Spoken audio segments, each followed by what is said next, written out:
Commander's got a squeak in the suspension, and we're trying to figure out what it is. And when we get in here, at first I thought it was the upper ball joint here because there's no grease in the boot. Also too, I tried greasing it and it just all came out the back end there. So it's the bushings up on either end of the upper A-arm here.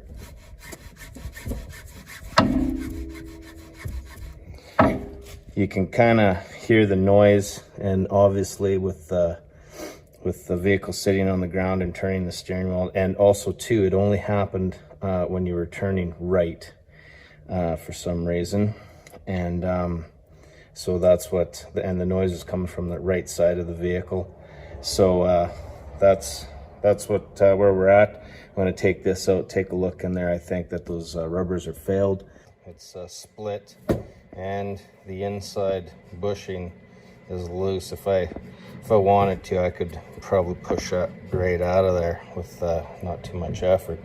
On both sides, this one I can actually push out. So it's wore out in there, and this is what happened on the driver's side. We actually did a repair on that side. I don't know if it was a year or two ago, so I'll probably try and do the same thing on this side.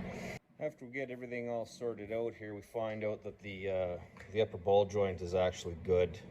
It's actually really still stiff, and so what I'll do is I'll get this boot back on there, and if I have to, I'll use some wire or tie wrap or something to fasten that so it won't come off. But we can reuse that. If the parts are good, reuse them. Why not, right? We get over to our upper A-arm here, and so this is the way that the old bushing was in there, right? So it's got this lip on it, and that lip is basically the same size or larger than this. So pretty hard to try and push that out from this side, because you need to support this A-arm if you're going to use a press or something like that to try and press this out. So that wasn't going to work for me.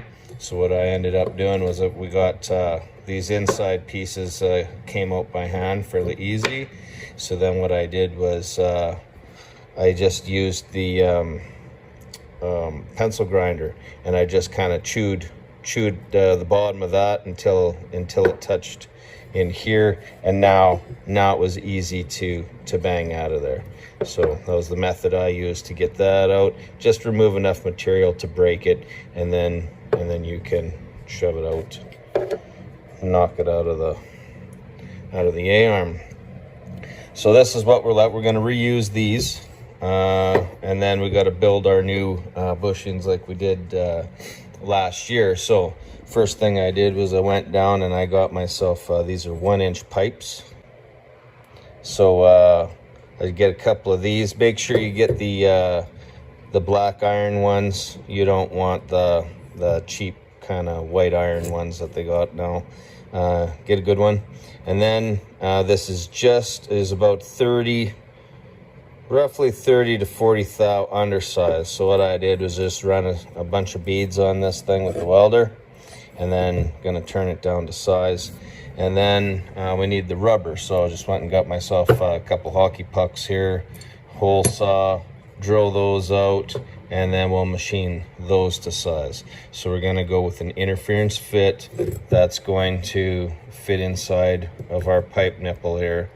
And then once we've achieved that, then we're gonna drill this hole out again, interference fit for the diameter of this inside bushing, and then we're gonna press that in there.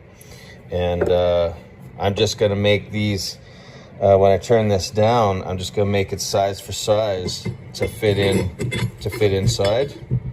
And the reason I'm gonna do that is because when we install it into the Jeep there, we wanna kind of like center this, right?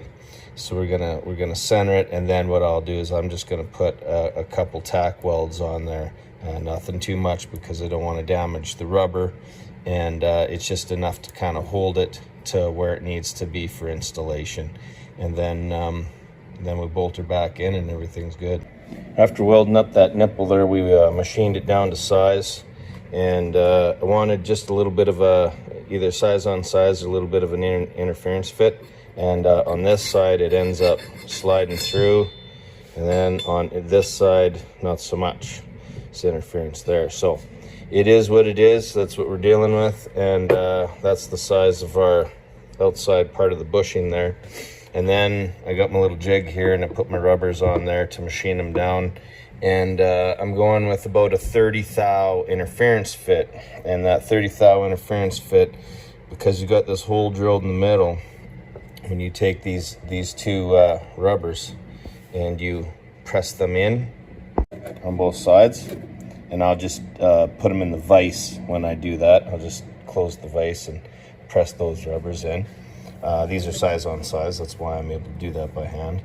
And so that this will allow it to collapse enough to press in there. I just use some water as a lubricant, help it go in. And then that 30 thou interference fit will be enough to hold it tight against the outside of the bushing when you drill the center hole for our inside sleeve here. So again, this is almost 3/4 of an inch outside diameter. I went with another, say, 20 thou interference on that. So we're in around say 50 thou interference fit total. And once this hole is drilled out, then we're going to press this one into place. And what I do is I'm going to try and start it in there. I'm going to try forcing and turning this down, lubricated with water, try to keep it straight and consistent as you're going down. Get it started, and then again in the vise we're going to squeeze it together and slowly work it until we get the inside sleeve inside of our bushing. So this is what I ended up with on this one here, and you can kind of see how tight that is with that interference fit on both ends. And the inside sleeve is shorter than what I have on the outside here, so I'll likely just true this up, and then on this side with the rubber sticking out like that, I'll probably true that up too.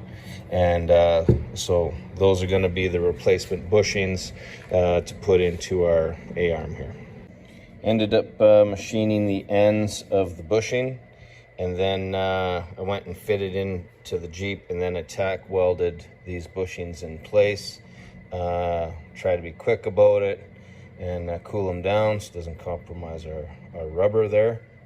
All said and done, reinstalled our upper ball joint there, ready to go.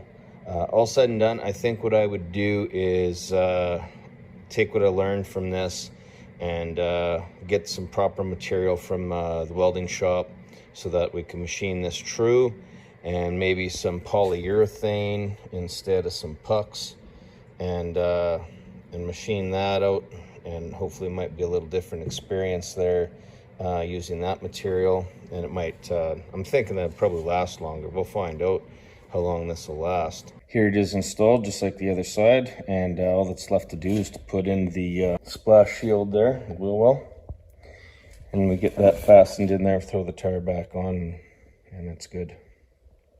Got an issue here where the original fastener won't fit in the hole. It's too loose, won't hold this.